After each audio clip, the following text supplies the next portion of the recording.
Is about PHOTOMOD 6.0, high productivity and a large data volume. Now we're putting it on screen. Here it is. This year we are celebrating a big event, still celebrating it. It is going to be complete by November. In other words, we're launching a new version of PHOTOMOD, which has a serious number, 6.0. And most importantly, it is the first version for 64-bit architecture. Unfortunately, it took us quite a while to produce it. Because of different reasons, we were relying on the compiler developers, but finally we made a decision. Actually, we had to rewrite PHOTOMOD from ground up for 64-bit resolution. The advantages of 64-bit are well known, and most importantly, that would be the memory, whereas 32-bit versions could use 4 gigabytes despite all this serious hardware configuration. Now we can use virtually anything. Your computer can have this memory, and this is quite serious. This is 2 in power 4. This is quite a number. This slide shows the interlinkages between PHOTOMOD and operational memory. Again, it will support 32-bit version to be on the safe side, although I think everybody has 64-bit compliant operational systems. Anyway, 64-bit will work both on 32-bit operational memory and 64-bit, and 64-bit PHOTOMOD will work on 32-bit. It's not going to work on 32-bit system. Anyway, just like I mentioned, our platform has been altered. Maybe it is not so important for end users. Now it is Visual C++, and aside from helping us building up the 64-bit version, the code which was originally compiled here is a bit more optimal. It works faster, even if we forget about other advantages of the 64-bit architecture. Here on this slide you can see the graphical library, WX widgets, which are used in our 64-bit version. The good thing about it is multi-platform support.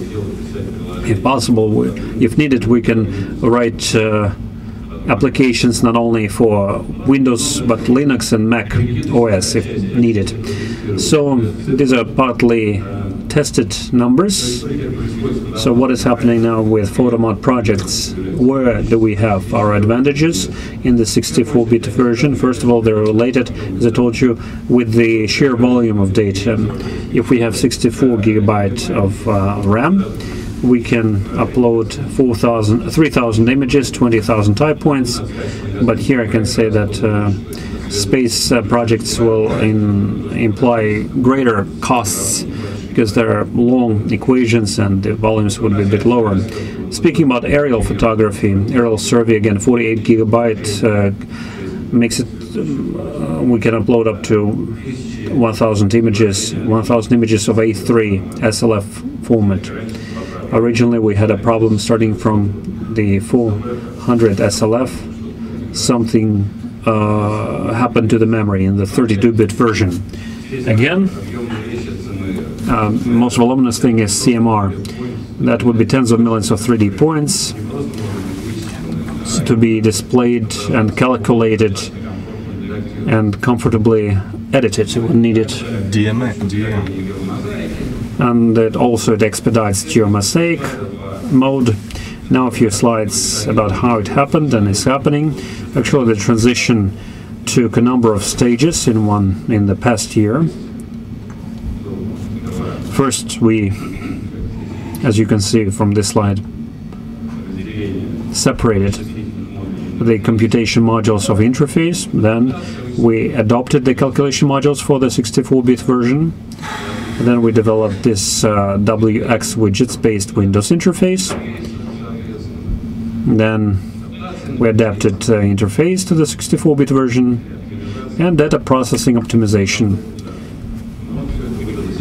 So it ended up in this stages of the long climb up.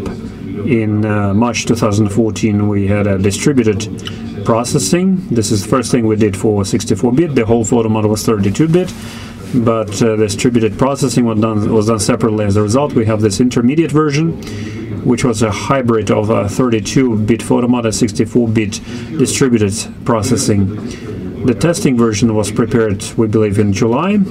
Testing is still ongoing, and here you can see November, meaning that in November the first commercial release of 64-bit PHOTOMOD is going to be launched. Here it shows how the distributed processing is organized. Some numbers. This is what users are using at the moment. As see, PHOTOMOD 5.3 should be, not 25. Something is wrong here. Anyway, it is 32 now. It's hybrid, and now this is what we are prepared to offer. There are a number of points and images you can read here. 2 million, more than 100,000 images, and so on. Aerial projects. Again, speaking about our popular UAV projects. Again, the advantages are self-evident. There are many advantages because there could be thousands and thousands of images to process, and again 64-bit will help us a lot in that. Here we see 3,000 for satellite images and 20,000 points. Again, we have to underline that these are conditional numbers for 45 gigabytes. The main advantage is that you can upgrade your hardware by adding new memory, and all these numbers are going to grow up. And a few words about speeding up. Again, DTM, we used to have 5 million pickets.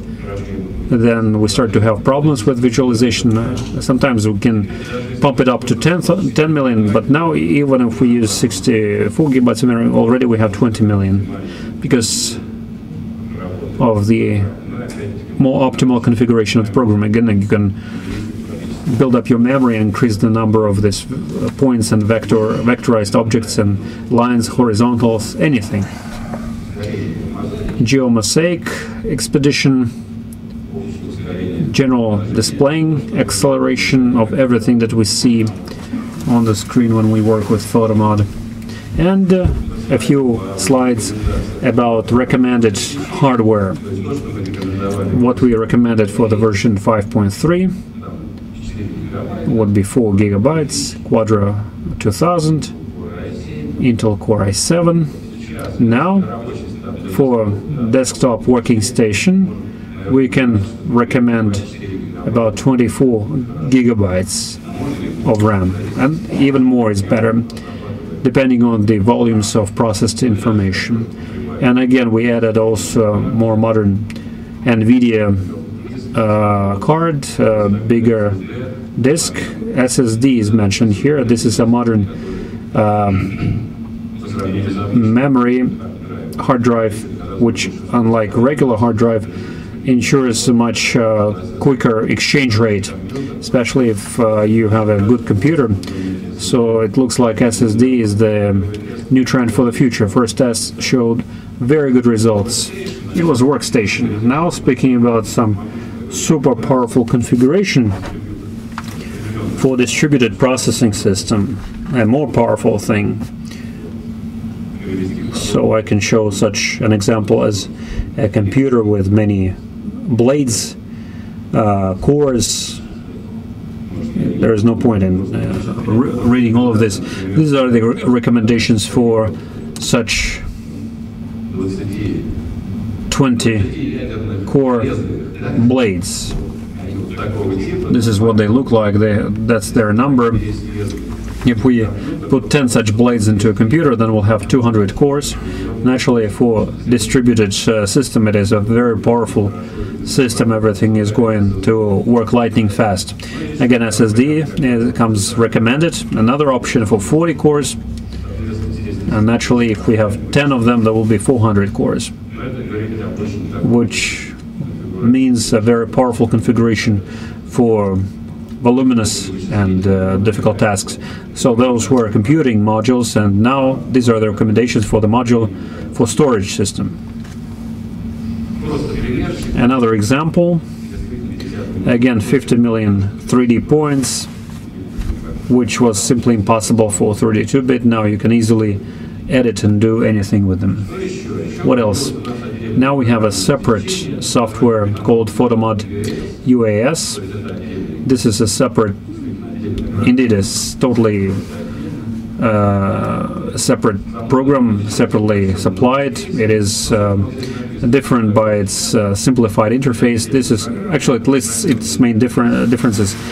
Simplified interface, distributed UAS triangulation. Now we have new functions in the self-calibration algorithm. Now it calculates a bigger range of parameters, the overall acceleration and so on. And what are we going to do? We're going to move closer to a single one-push technology, single button technology, so that users could push one button and process everything. The rest can be read here. Acceleration, special additional tools to calculate the aperture, sampling, and oblique imagery processing. That's it. Thank you very much. And indeed, we invite everybody to the master class, which we're going to host the day after tomorrow. You'll see how this new PHOTOMOD works, and you will be able to compare the volumes of data, how it is updated into both systems, and because I have both PHOTOMOD 5 and PHOTOMOD 6. That's it. Thank you. Thank you very much, Dmitry. Would there be questions? I have one conceptual question. Don't run away yet. Earlier, we optimized our products through thorough programming of brains, right? And now I see the new hardware is issued, and we optimized it by the factor of 100. Is it good or bad? Well, I dislike many things in this concept too. I also thought that originally we had 286 machine, and we could, and a map containing 1 million of vectorized objects could be easily redrawn there. But now it is much easier, of course. It is easier. Yes, it is easier. Thank you.